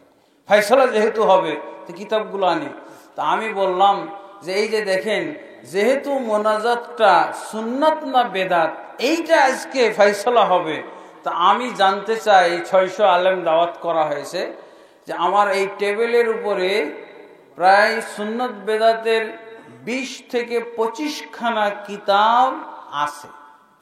এই কিতাবগুলো দয়া করে আপনারা আলেম আছেন, এই আলেমরা দেখেন, এই 20 থেকে 25 খানা কিতাবের মধ্যে একখানা কিতাবও যদি কারো পড়া থাকে তাহলে সেই বসবেন ফয়সালার জন্য। সুন্নত বেদাত, এটা সুন্নত না বেদাত প্রমাণ করার জন্য আপনার সুন্নত বেদাতের কিতাব পড়তে হবে না। 300 হিজরি থেকে শুরু করে বর্তমান যুগ পর্যন্ত বিভিন্ন রাইটারের লেখা কিতাব এখানে আছে। আপনারা কিতাবের নামগুলো পড়েন, দেখেন কি বাস্তবতা। তারপরে আর একজন আলেম খুঁজে পাওয়া গেল না, ওই কুড়িগ্রামের ঘটনার মতো। সাংবাদিক আনা হয়েছিল ওই এলাকার পত্রিকা, দিনাজপুর এলাকার পত্রিকা, দিনাজপুর রংপুর এলাকার পত্রিকা, দৈনিক তিস্তা আর একটা দৈনিক কর্তোয়া, 2টা পত্রিকার সাংবাদিকরা সেখানে উপস্থিত ছিল। তারা মজা করে লিখেছে ফার্স্ট পেজে বিরাট হিডিং দিয়ে। তো 600 আলেমের একজনও পাওয়া গেল না। আল্লাহর কসম করে বলছি, আল্লাহর আসমানের নিচে আর আল্লাহর জমিনের উপরে বলছি, পেপারগুলো আপনাদেরকে দেখাবো। আমি তো জানি না যে এই পেপার দেখাইতে হবে আপনাদেরকে। এখানে সাংবাদিকরা কত মজা করে লিখেছে। 600 আলেমের মধ্যে একজনও পাওয়া যায় নাই যারা এই সুন্নাত বেদাতের উপরে একখানা কিতাব পড়েছে। আপনাদের এই যে এই মাহফিলের বিরুদ্ধে যারা অভিযোগকারী, ষড়যন্ত্রকারী, আমি চ্যালেঞ্জ করে বললাম, আমি অগ্রিম বলে দিলাম, এদের এই 10 জনের মধ্যে 11 জনের মধ্যে আগেই বলে দিলাম, একজনও সুন্নাত বেদাতের একটা কিতাব চোখেও দেখে নাই। যেই কিতাবগুলো আমি সেখানে উপস্থিত করেছিলাম চোখেও দেখে নাই। ও চ্যালেঞ্জ গ্রহণ করলে করুক, দেখেছেন কিনা আপনি একটা দয়া করে নাম বলেন। নামটা বলে নিতে পারবেন না? সুন্নাত বেদাতের উপরে এত কিতাব, ওনার কাছে একটা কিতাবের নাম লেখে নিয়ে আসবেন, বুঝেছেন? উনিও সেদিন যদি থাকতেন এই 11 জন, ওই 611 জন জিরো দেখা যায় তো ওই দিন। এই হলো কারণ। তাহলে অজ্ঞতার কারণে এগুলো করতেছে, স্পষ্ট হয়ে গেল না? অজ্ঞতার হেফাজতের জন্য তারা এই মাহফিল পণ্ড করতে চেয়েছিল। বোঝা গেছে? ক্লিয়ার হয়েছে? আলহামদুলিল্লাহ। এবার শর্টকাট। হ্যাঁ, স্যাটেলাইটের মাধ্যমে ওয়াজ শোনা কতটুকু হাদিস সম্মত? সম্পূর্ণ হাদিস সম্মত। কারণ স্যাটেলাইটের মাধ্যমে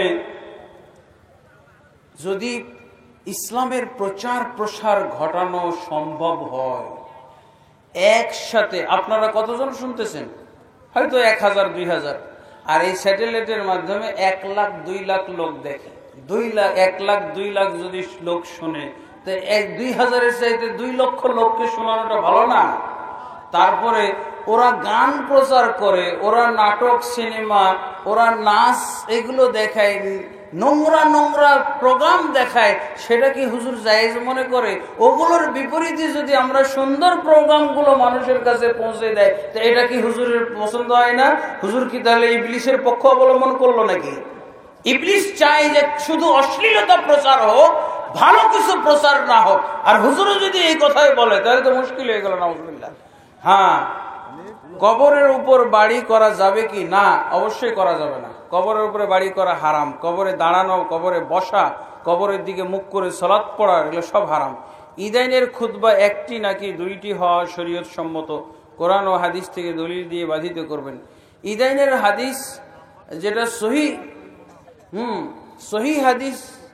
হাদিস অনুযায়ী 1 খুতবা। মুসলিম শরীফে 1 খুতবার কথা আছে, আর 2 খুতবার কথাও কোনো কোনো হাদিসে পাওয়া যায়। সেই হাদিসগুলো সহি নয়। আলহামদুলিল্লাহ। বাংলা শিক্ষায় শিক্ষিত অর্থাৎ আরবি উচ্চারণ ঠিক নেই এমন ব্যক্তি মসজিদের ইমাম নিযুক্ত হলে তার পিছনে নামাজ আদায় করার হুকুম কি? এই ধরনের ইমাম নিযুক্ত করা ঠিক নয়, জায়েজ নেই।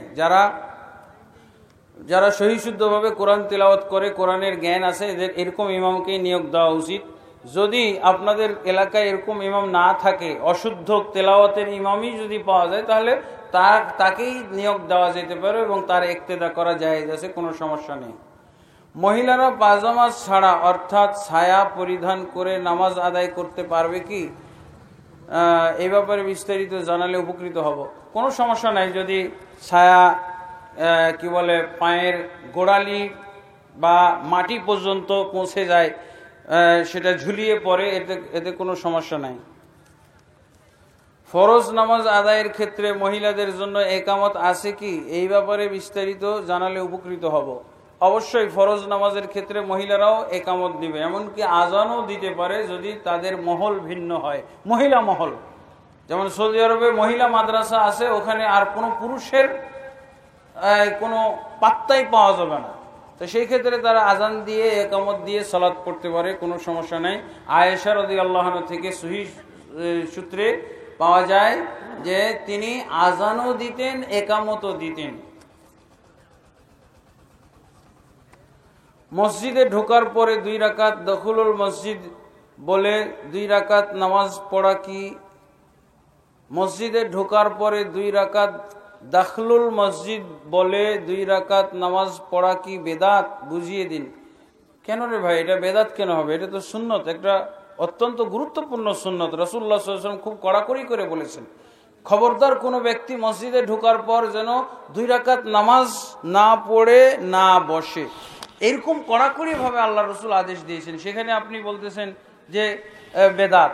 না, বেদাত তো প্রশ্নই ওঠে না, বরং বসে যাওয়াটা বেদাত, নামাজ না পড়ে বসে যাওয়াটা বেদাত।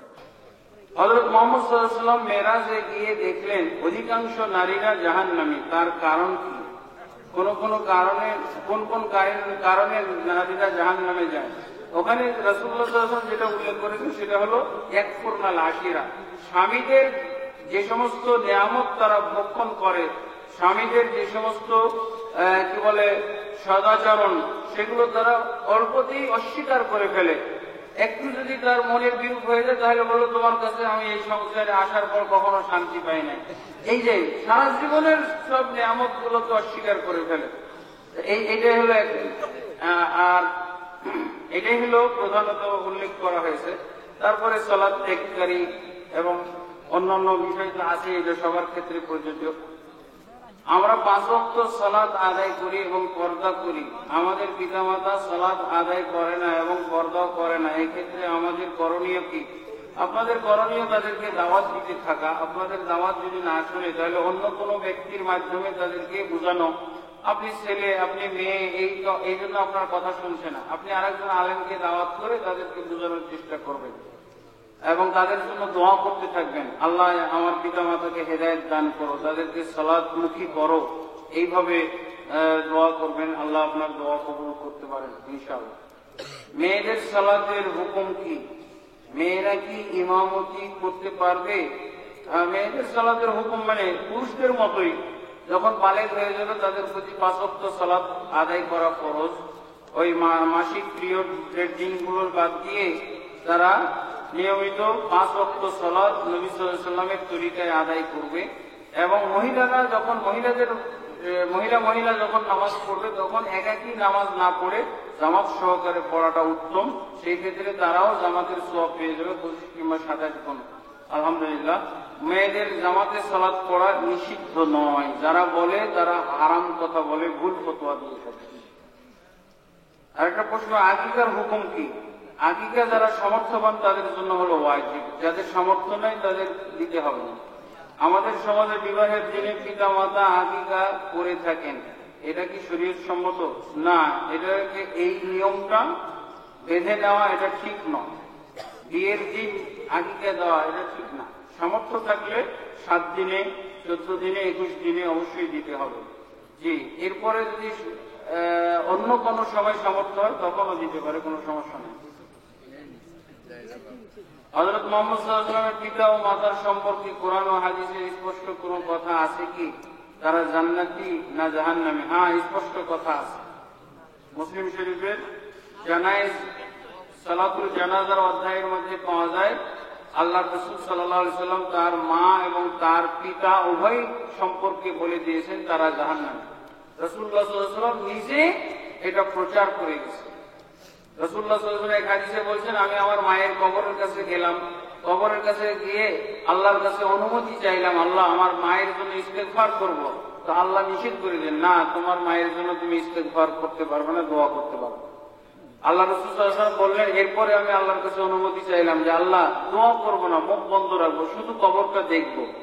আল্লাহ তাবারক ওয়া তাআলা এই ব্যাপারে রাসূল সাল্লাল্লাহু আলাইহি ওয়াসাল্লামকে অনুমতি দিয়েছেন। এটা সহিহ মুসলিম শরীফের কিতাবুল জানায়েজে আপনারা পাবেন।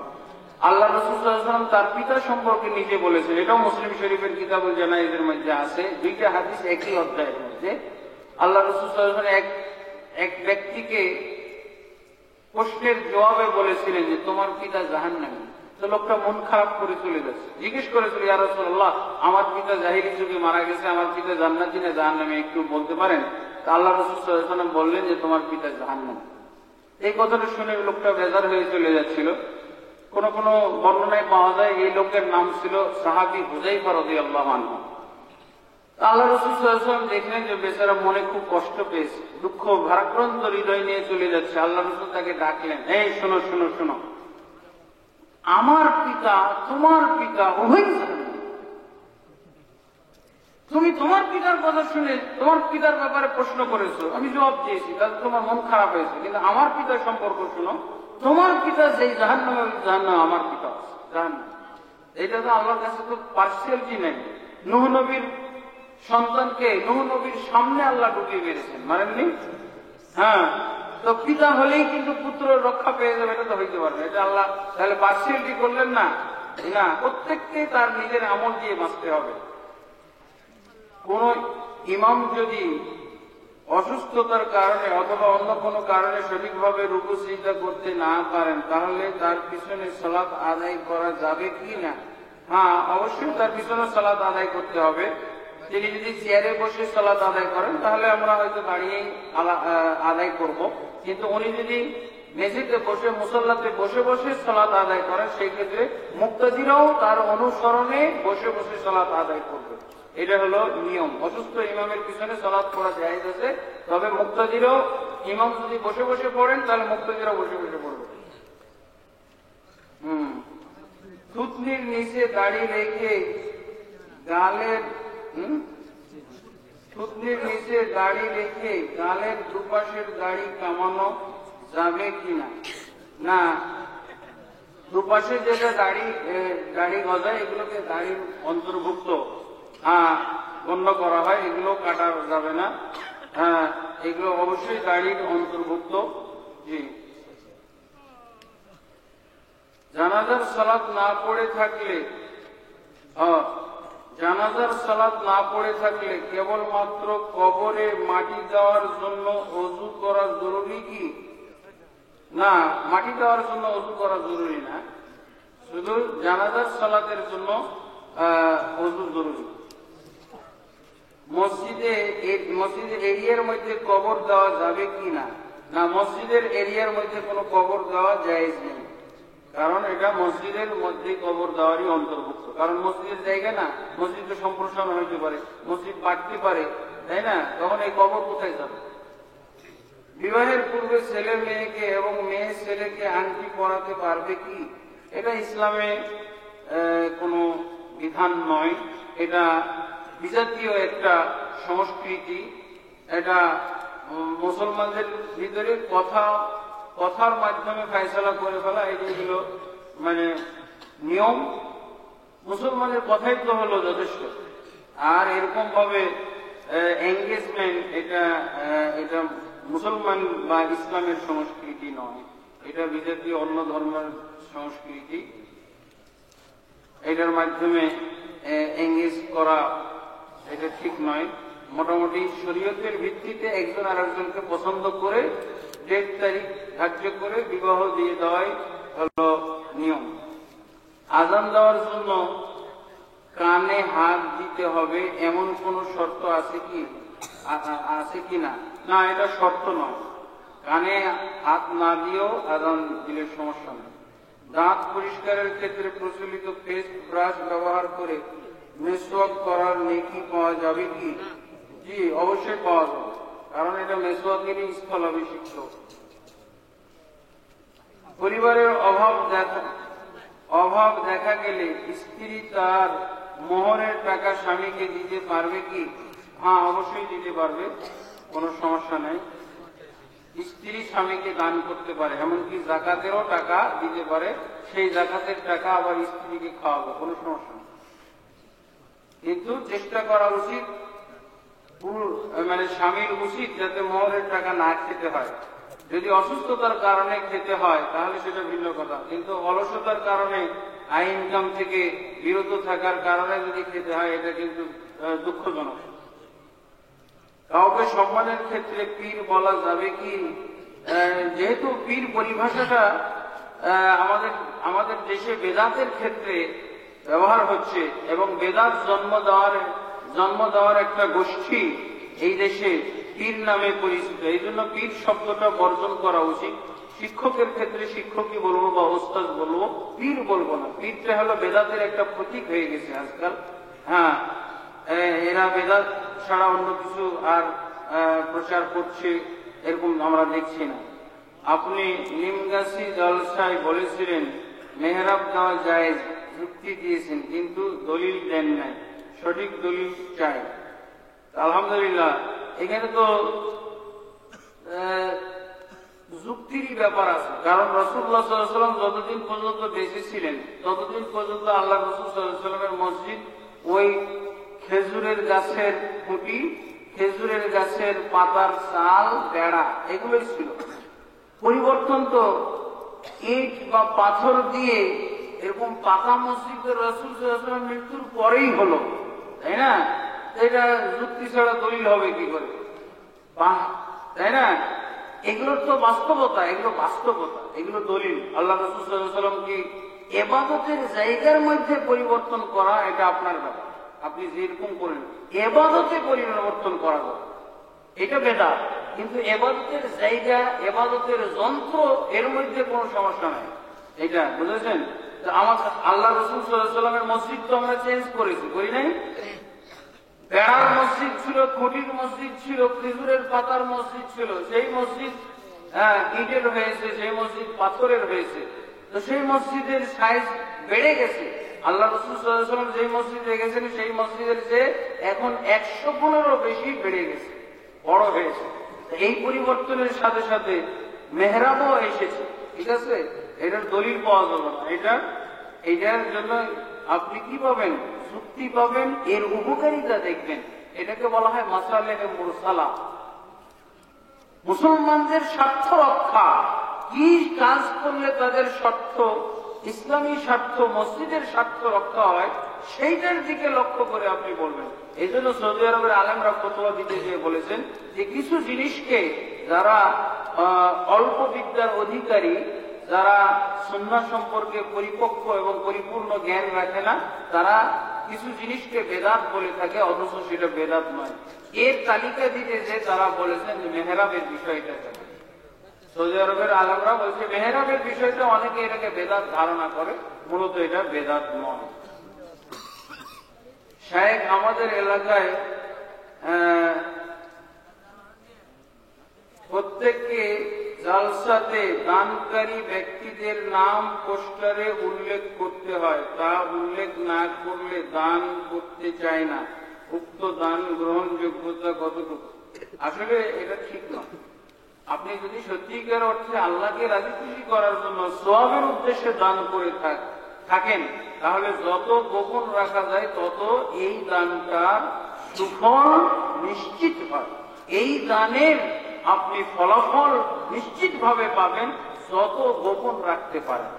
আর এই প্রচার করার মারহাবা, আর কি বলে নারে তাকবীর, আল্লাহু আকবার, জিন্দাবাদ, এগুলো শোনার জন্য যদি আপনি দান করে থাকেন, এই দানগুলো হয়তো ওই যে সুনাম সুখ্যাতি দেখানোর দান হয়ে যেতে পারে, নাউযুবিল্লাহ। মৃত ব্যক্তিকে দাফনের পর দলবদ্ধভাবে মোনাজাত করা জায়েজ কিনা? দলবদ্ধভাবে মোনাজাত দাফনের পরও জায়েজ না। দলবদ্ধ মোনাজাত তো হয়ে গেছে, ওই পদ্ধতিতে হয়েছে যেই পদ্ধতি আল্লাহ পছন্দ করেছেন, যেই পদ্ধতি রাসূল পছন্দ করেছেন। সেটা কি? সালাতুল জানাজা। জানাজার মধ্যে দোয়া ছাড়া কিছু আছে? সূরা ফাতিহা পড়া, এটাও দোয়া। আল্লাহ মাগফির হাইয়িনা মাইয়িতিনা, এটা দোয়া। আল্লাহ মাগফির লাহু ওয়ারহামহু, এইটাও দোয়া। আল্লাহ রাসূল সাল্লাল্লাহু আলাইহি ওয়াসাল্লাম মাইয়িত ব্যক্তির জন্য এমন এমন দোয়া সেট করে রেখেছেন যে আল্লাহ রাসূল সাল্লাল্লাহু আলাইহি ওয়াসাল্লামের সাথে যারা জানাজা পড়েছিল তাদের একজন এরকম আকাঙ্ক্ষা পোষণ করেছিল যে আল্লাহ রাসূল সাল্লাল্লাহু আলাইহি ওয়াসাল্লাম এমন সুন্দর সুন্দর দোয়া করেছেন এই মৃত ব্যক্তিটার জন্য, আজকে আমি জীবিত না হয়ে যদি মৃত ব্যক্তিটা হইতাম তাও আমি নিজেকে বেশি ধন্য মনে করতাম। দেখেন কত মূল্যবান দোয়া। যে লোকটা জীবিত না থেকে মৃত ব্যক্তি হয়ে যদি এই দোয়াগুলো তার জন্য রাসূল সাল্লাল্লাহু আলাইহি ওয়াসাল্লাম করতেন, তাহলেই সে নিজেকে বেশি ধন্য মনে করত। জীবিতর চাইতে মৃত ব্যক্তি হওয়াকে ধন্য মনে করছে দোয়ার সৌন্দর্যতার কারণে। এমন ফলপ্রসূ দোয়া রাসূল সাল্লাল্লাহু আলাইহি ওয়াসাল্লাম সেট করেছেন। এরপরও যদি আপনাকে দাফনের পর সম্মিলিত মোনাজাত করতে, সম্মিলিত মোনাজাত হলো জানাজা, এরপরে যদি আপনি জানাজা সম্মিলিত মোনাজাতের অভাব অনুভব করেন, তাহলে আপনি আল্লাহ রাসূলের সেট করা মোনাজাত জানাজাকে বৃদ্ধাঙ্গুলি প্রদর্শন করলেন, আপনি সন্তুষ্ট হতে পারলেন না এত সুন্দর দোয়ার প্রক্রিয়াতে। আল্লাহ হেদায়েত দান করুন। সালাতের তাশাহুদ পড়ার সময় শাহাদাত আঙ্গুলির অবস্থান ও করণীয় সম্পর্কে জানিয়ে বাধিত করবেন। যখন আপনি তাশাহুদে বসবেন তখন আপনি আঙ্গুলটাকে এভাবে মুষ্টিবদ্ধ করবেন অথবা রিং বানাবেন, কি বলে কি মধ্যমা আঙ্গুল এবং বৃদ্ধাঙ্গুল যে রিং বানাবেন অথবা এভাবে মুষ্টিবদ্ধ করবেন, আর শুরু থেকে শেষ পর্যন্ত নড়াইতে থাকবেন। এটাই হলো সহি। আর একটা আছে ইশারা করবেন। ইশারা তো নড়াইতে থাকলেও তো ইশারাই হচ্ছে, তাই না? স্থির রাখাই তো ইশারা না, তাই না? এই জন্য দুইটার সমন্বয় হয়ে যায় যদি নড়াইতে থাকে, ইশারাও হলো আর নড়ানোও হলো, ঠিক আছে? এটাই শুদ্ধ। এটা কি মসজিদের সামনে বা এটা তো হয়ে গেছে। বিতির নামাজে দুহাত তুলে দোয়া কুনুত পাঠ করার পর মুখে হাত মাসে করা যাবে কি? না, মুখে হাত মাসে করা যাবে না। তার কারণ মুখে হাত মাসে করার যে হাদিসটা পাওয়া যায়, সমস্ত মুহাদ্দিসিনে কেরাম হাদিসটিকে দুর্বল এবং আমলের অযোগ্য মনে করেছেন, এটা জায়েজ না। না, জানাজার নামাজে সানা পড়া যাবে কি? জানাজার নামাজে কোনো সানা নাই, শুধু ডাইরেক্ট সূরা ফাতিহা, অন্য একটা সূরা। ফরজ নামাজ জামাতে আদায় করার সময় ইমাম যদি রফে আদায় না করে আমি কি তা করতে পারবো? হ্যাঁ, অবশ্যই করতে পারবেন। কারণ ইমাম এবং মুক্তাদির সালাতে মর্যাদা মানে পার্থক্য হয়ে থাকে। মুক্তাদির সালাতের মান বেড়ে যেতে পারে ইমামের চেয়ে। কারণ সে যত নামাজের যে নিয়ম কানুন গুলো আছে, এই নিয়ম কানুন গুলো যে যত বেশি মেনটেন করবে তার সালাতের মূল্য মান তত বাড়বে। আমাদের মসজিদের এক কাতার আমাদের মসজিদ এর কাতার খুঁটির মাঝে এই সম্পর্কে আমাদের ইমাম কিছু বলেন না। আমাদের ইমাম কি এই সম্পর্কে অজ্ঞ? এরকম কঠিন প্রশ্ন করেছেন। এটা অজানা থাকতেও পারে। সহিহ বুখারীতে এই মর্মে হাদিস এসেছে যে কাতার ভেঙে যায় এমন কিছু কাতারের মধ্যে রাখা যাবে না। এই জন্য মসজিদের খুঁটির মাঝে কাতার বন্দী হওয়া নিষেধ আছে। মসজিদের খুঁটির মাঝে কাতার বন্দী হওয়া নিষেধ করেছেন রাসূলুল্লাহ সাল্লাল্লাহু আলাইহি ওয়াসাল্লাম। এটা সহিহ বুখারীর হাদিসের মধ্যে আপনারা পেয়ে যাবেন। হিন্দুদের তৈরি খাবার কি খাওয়া যাবে?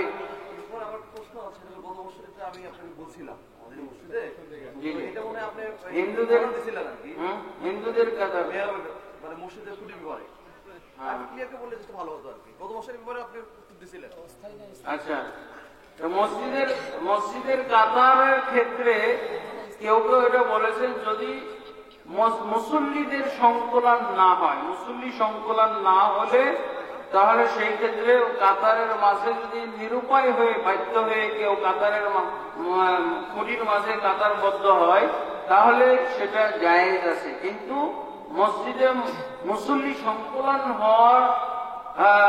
হওয়ার মতো জায়গা থাকতে খুঁটির মাঝে কাতার দাঁড় করানো এটা জায়েজ নেই। হুজুর সাল্লাল্লাহু আলাইহি ওয়াসাল্লাম কি কানে শোনেন না, সে কি নামাজে ইমাম হতে পারবে? যদি কানে না শোনেন তাহলেও সে ইমাম হতে পারবে। তবে যদি এরকম সুস্থ কান বিশিষ্ট ইমাম পাওয়া যায় তাহলে তাকে ইমাম বানাতে হবে। যদি না পাওয়া যায় তাহলে সেই ক্ষেত্রে হয়তো সাময়িক তাকে রাখা যেতে পারে, কিন্তু স্থায়ী ভাবে রাখা ঠিক না। কারণ অনেক সময় সে যদি ভুল করে তাহলে লোকমা দিলে তো শুনবে না, তার ভুলটাই করে দেবে, তাই না? মহিলা মানুষ মৃত্যুবরণ করলে মাইক দিয়ে কি প্রচার করা যায় কিনা? মহিলার পুরুষ যেই হোক না কেন মাইক দিয়ে প্রচার করা ঠিক না। স্বাভাবিক প্রক্রিয়ায় প্রচার করা যাবে, যেভাবে একজন আর একজনের খবর পরিবেশন করা হয়। হুজুর পিতার কবরে সন্তান একা একা মোনাজাতের মাধ্যমে কি দোয়া করা যায় এবং সম্মিলিতভাবে কি মোনাজাত করা যায়? একাকী যদি সে দোয়া করে তাহলে এটা জায়েজ আছে, কিন্তু কিবলামুখী হয়ে করা উচিত। আর সম্মিলিতভাবে দোয়া করা এবং দোয়ার জন্য মানুষকে সম্মিলিতভাবে ডেকে নিয়ে যাওয়া এগুলো বেদাতের অন্তর্ভুক্ত। আর এই কবর জিয়ারত বা কবরে মোনাজাত করার জন্য যে দাওয়াত করা হয়, এই দাওয়াতও কিন্তু বেদাত। হিন্দুদের তৈরি করা খাবার খাওয়া যাবে কি? খাওয়া যাবে, তবে তাদের জবাইকৃত কিছু খাওয়া যাবে। জি আলহামদুলিল্লাহ। ক্লাসরুমে সালাম দিয়ে শিক্ষকের সম্মানে দাঁড়ানো যাবে কি? না, এটা মুসলমান ছাত্ররা দাঁড়াবে না। তার কারণ রাসূলুল্লাহ সাল্লাল্লাহু আলাইহি ওয়াসাল্লাম তার জন্য দাঁড়ানোকেই তিনি ঘৃণা করতেন। কেউ দাঁড়িয়ে সম্মান করতে পারে না। ফরজ, সুন্নাত, নফল এবং যে কোনো নামাজে তাশাহুদ, দুরূদ ও দোয়া মাসুরার পর আরো মনের চাহিদা অনুযায়ী দোয়া পড়া যাবে কি? অবশ্যই যাবে। যদি একাকী আপনি সালাত পড়েন, সেই ক্ষেত্রে উন্মুক্ত যত লম্বা চড়া দোয়া করতে পারেন করবেন। কিন্তু জামাতের ক্ষেত্রে, ইমামতির ক্ষেত্রে আপনি অবশ্যই পিছনের মুসল্লিদের বিষয়টা লক্ষ্য রাখবেন, যাতে সংক্ষেপে আপনি দোয়া শেষ করে সালাত সমাপ্ত করতে পারেন। কালেমায়ে তাইয়্যিবা সামনে রেখে নামাজ পড়া যাবে কি? কালেমা তাইয়্যিবা সামনে রাখা মানে নামাজের নিয়ম হিসেবে যদি প্রত্যেকের সামনে কালেমা তাইয়্যিবা রাখা হয়, ওই শিয়াদের মতো করে, ধরা যেমন কারবালার মাটি সামনে রাখে, এটা জায়েজ না। কিন্তু যদি এরকম কোন কি বলে ওয়ালমেট এরকম লেখা থাকে, মুসলমানদের কালেমা তাইয়্যিবা সম্পর্কিত বলা হয় আফজালুজ যিকরি লা ইলাহা ইল্লাল্লাহ, সর্বোত্তম জিকির হলো লা ইলাহা ইল্লাল্লাহ, এই জিনিসটা স্মরণ করানোর উদ্দেশ্যে যদি কেউ এরকম লিখে রাখে, হ্যাঁ, একেবারে সিজদার সামনে না, উপরে বা সাইডে, সেটা হয়তো জায়েজ হইতে পারে। আমি স্বপ্নে দেখেছি আমাকে একটি বিষধর সাপ সবল দিল, এটির ব্যাখ্যা চাই। স্বপ্নের তাবিরটা হলো আপেক্ষিক, বুঝেছেন? আপনি নিজেও ব্যাখ্যা করতে পারেন। এটা হলো স্বপ্ন বলতে, স্বপ্নের মাধ্যমে সাপ, এটা শত্রু ব্যাখ্যা করা হয়। হ্যাঁ, যদি সবল দেয় তাহলে আপনি শত্রু থেকে সতর্ক থাকবেন। যদি সাপ আপনাকে সবল দিতে ব্যর্থ হয়, তাহলে জানবেন যে আপনার শত্রু আপনার ক্ষতি করতে ব্যর্থ হয়েছে। এইগুলো বলা হয়। ব্যাখ্যার বিষয়টা আপেক্ষিক। রাসূলুল্লাহ সাল্লাল্লাহু আলাইহি ওয়াসাল্লাম বলছেন যে ভালো ব্যাখ্যা করতে জানে তাকে কেবল জিজ্ঞেস করা হবে, যাকে তাকে যেন জিজ্ঞেস না করা হয়। আজকের উল্লেখিত নোটিশের স্বাক্ষরকৃত 10 জন আলেমের নাম শুনতে চাই। আসলে দরকার নাই এগুলো বলার, যারা নাম স্বাক্ষর করেছেন তারাই বুঝুক, এবং আলহামদুলিল্লাহ তাদের সম্পর্কে যা বলার হয়েছে আল্লাহ তাবারক ওয়া তাআলার কাছে আমরা তাদের হেদায়েত কামনা করি, হেদায়েতের জন্য দোয়া করি, এবং আল্লাহ তাবারক ওয়া তাআলা যেন তাদেরকে সঠিক ইলম দান করেন, এবং আল্লাহ তাবারক ওয়া তাআলা যেন সঠিক ইলম অর্জন করার মন মানসিকতা আল্লাহ তাদেরকে দান করেন। আল্লাহুম্মা আমিন। আমাদের গ্রামে একটি মসজিদ ও একটি হাফেজিয়া মাদ্রাসা আছে। বর্তমানে মসজিদ বড় করার স্বার্থে মসজিদের স্থানে মাদ্রাসা এবং মাদ্রাসার স্থানে মসজিদ করতে চায়। এটা করা জায়েজ হবে কি? হ্যাঁ, এটা জায়েজ আছে, এটা নাজায়েজের কিছু না। যারা নাজায়েজ বলেন ওনারা আবেগী কারণ দেখিয়ে থাকেন, দলিল সেখানে নাই। সারা দুনিয়াকে আল্লাহ রাসূল সাল্লাল্লাহু আলাইহি ওয়াসাল্লাম মসজিদ ঘোষণা করেছেন, ওয়াজুইলাত লিয়াল আরদু মাসজিদান ওয়া তাহুরা। গোটা জমিনকে আমার জন্য মসজিদ বানিয়ে দিয়েছেন আল্লাহ, এবং পবিত্রতা অর্জন করার ব্যবস্থা বানিয়ে দিয়েছেন। ফরজ সুন্নাত মাহফিল তো হয়েছে। চাহিদা অনুযায়ী দোয়া করতে পারে, সমস্যা নেই, এটা বলছি। হ্যাঁ, নামাজের ভিতরে চাহিদা অনুযায়ী। কিন্তু আমি বলেছি যে একাকী যখন সে সালাত করবে, ইমাম হয়ে সালাত করলে তার যত চাহিদা আছে সব দোয়া করতে পারবে না। সুন্নাত নফলের ভিতরে পড়তে পারবে, একাকী সালাতে পড়তে পারবে। মোবাইলে অশ্লীল গান বাজনা রয়েছে, তাহলে সেই মোবাইল পকেটে নিয়ে কি নামাজ পড়া যাবে? হ্যাঁ, এটা যেহেতু ওটা পাচ্ছে না সালাতের ভিতরে, এই জন্য সতর্ক থাকতে হবে যাতে সুইচ অফ করা হয় অথবা সাউন্ড অফ করে দিয়ে সালাত পড়া হয়। তার কারণ এটা বিরাট নামাজের ক্ষেত্রে এটা বেয়াদবি এবং নামাজের পবিত্রতা ক্ষুণ্ণ করা হয় যদি রিংটোন খোলা রাখা হয় এবং গান বাজনা বেজে উঠে। আর গান বাজনার মোবাইলের মধ্যে রাখাটাও তো মুসলমান যুবকদের জন্য বা মুসলমান কোন নর নারীর জন্য জায়েজ না। গান বাজনা যেহেতু হারাম, সর্বক্ষণের জন্য হারাম, তাহলে মোবাইলে তারা রাখবে কেন? আর যদি ভুল কারণে শয়তানের ওয়াসওয়াসায় রেখে থাকে, এগুলো যদি অফ থাকে তাহলে কোনো সমস্যা নাই, সালাত হওয়াতে বাধা নেই। 7 বছরের কম বয়সী ছেলে অথবা মেয়ের লজ্জাস্থান দেখলে কি ওযু নষ্ট হয়ে যাবে? না, লজ্জাস্থান দেখলে কখনো ওযু নষ্ট হয়ে যায় না। তবে এটা ইচ্ছা করে তাকানো উচিত না, এবং এরকম 7 বছরের বয়সী মানে যে কোনো বয়সী বাচ্চাদেরকেও মানে কাপড় পরিয়ে রাখাটা উচিত, যেটা হলো ইসলামী সংস্কৃতি। খোলা রাখা ঠিক নয়। বড় মানুষেরও যদি হঠাৎ কখনো লজ্জাস্থান চোখে পড়ে যায়, এর জন্য কিন্তু ওযু ভাঙবে না।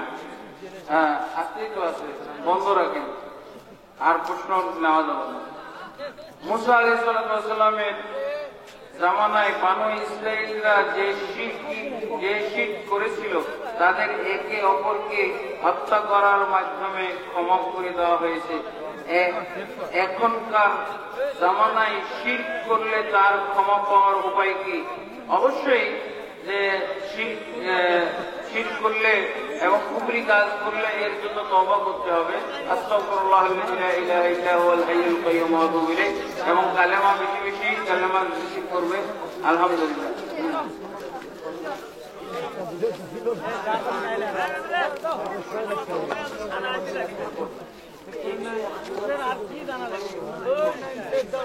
না, এইভাবে তো ভেঙে বলা হয় না। ফজরের ক্ষেত্রে কেউ যদি বাসায় সুন্নত পড়ে আসে, তাহলে সেই ক্ষেত্রে মসজিদে ঢুকে আর ফজরের সুন্নত নেই, শুধু তাহিয়াতুল মসজিদ 2 রাকাত পড়ে জামাতের অপেক্ষায় বসে থাকবে, আর বেশি কোনো সালাত পড়া যাবে না। জি। আর মসজিদের মধ্যে যদি সুন্নত বাড়িতে না পড়ে থাকে, তাহলে মসজিদে ঢুকে ওই ফজরের পূর্বের 2 রাকাত সুন্নতই যথেষ্ট, আলাদা করে তাহিয়াতুল মসজিদ বা দুখুলুল মসজিদ পড়ার দরকার নেই। জি, আলহামদুলিল্লাহ।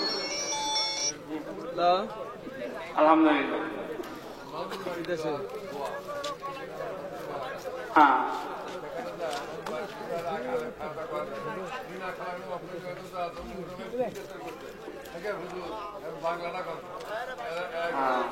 না, এটা কোনো দোয়া না, এটা কোরআনিক একটা তথ্য।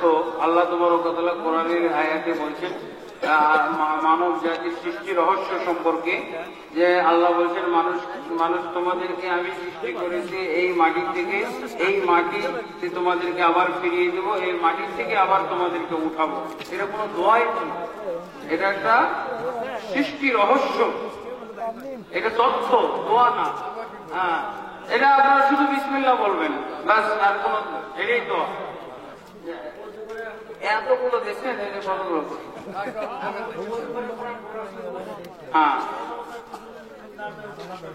হ্যাঁ, সমস্যা নেই। অজু ছাড়াও কোরআন পড়া জায়েজ আছে, উত্তম হলো অজু সহ। একজন যদি অজু সহকারে কোরআন পড়তে শুরু করেছে, এমন অবস্থায় কোরআন পড়তে পড়তে যদি অজু ভেঙে যায়, তার অর্থ কিন্তু তাকে কোরআন পড়া বন্ধ করে দিতে হবে, এটা শর্ত নয়। বরং সে কোরআন পড়তে থাকতে পারে, কোরআন যতদূর পড়ার তার টার্গেট ছিল পুরা সে পড়তে পারবে, এতে কোনো সমস্যা নাই। আলহামদুলিল্লাহ, আজকের মতো এখানেই আমি শেষ করে দিচ্ছি। প্রশ্নোত্তর পর্ব এখানেও শেষ হয়ে গেল। সুবহানাকাল্লাহুম্মা ওয়া বিহামদিকা, আশহাদু আল্লা ইলাহা ইল্লা আনতা, আস্তাগফিরুকা ওয়া আতুবু ইলাইক। আসসালামু আলাইকুম ওয়া রাহমাতুল্লাহি ওয়া বারাকাতুহু।